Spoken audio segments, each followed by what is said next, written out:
Bonjour à tous, on commence cette revue de presse par une terrible nouvelle, l'accident de l'hélicoptère du président du club de Leicester. Après la rencontre face à West Ham, le crash a eu lieu près du stade de Leicester comme le rapporte le Sunday Telegraph, mais à l'heure actuelle on ne sait toujours pas s'il y a des blessés et quelle est leur identité. Aucune communication officielle non plus concernant la présence à bord ou non de Vichai Srivadhanaprabha, le milliardaire thaïlandais. La nouvelle de l'accident a choqué la presse anglaise, le quotidien The Independent a lui aussi réagi à cette triste nouvelle, en expliquant notamment que l'hélicoptère s'était écrasé sur le parking du stade. On revient à des nouvelles plus joyeuses avec la presse italienne qui s'émerveille de la performance de Cristiano Ronaldo avec la Juve. Un CR7 spatial titre la Gazzetta Sportiva, auteur d'un doublé dont une magnifique frappe. Le Ballon d'Or a permis à la vieille dame d'arracher la victoire 2-1 face à Empoli. Un CR7 et une Juve en or titre Tuttosport. Il faut dire qu'après la 10e journée, la Juve en est à 28 points pris sur 30 possibles. En Espagne, le match le plus attendu de l'année a lieu cet après-midi. Il s'agit bien sûr du Classico. Le Barça, leader de la Liga, accueille un Real Madrid en difficulté sur ce début de saison. Et pour la première fois depuis 2007, il se jouera sans Lionel Messi ni Cristiano Ronaldo. Mais un Classico reste toujours un Classico pour le journal AS. Pour Mundo Deportivo, c'est surtout un Classico inédit,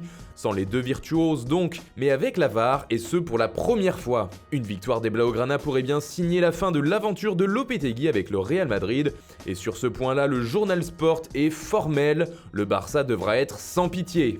Enfin en France aussi, la Ligue 1 aura droit à son classique ce soir, un duel sous haute tension selon l'équipe, qui se jouera dans un stade bouillant entre deux équipes revanchardes après leurs mauvais résultats sur le plan européen. Pour le journal La Provence, cette rencontre est capitale, car même si l'écart est énorme entre les deux effectifs, le quotidien local insiste sur l'importance d'une bonne performance de l'OM. Les Marseillais ne peuvent pas se permettre de s'écrouler. Voilà, c'est tout pour ce matin, bonne journée à tous, on se retrouve très vite pour une nouvelle vidéo sur Foot Mercato.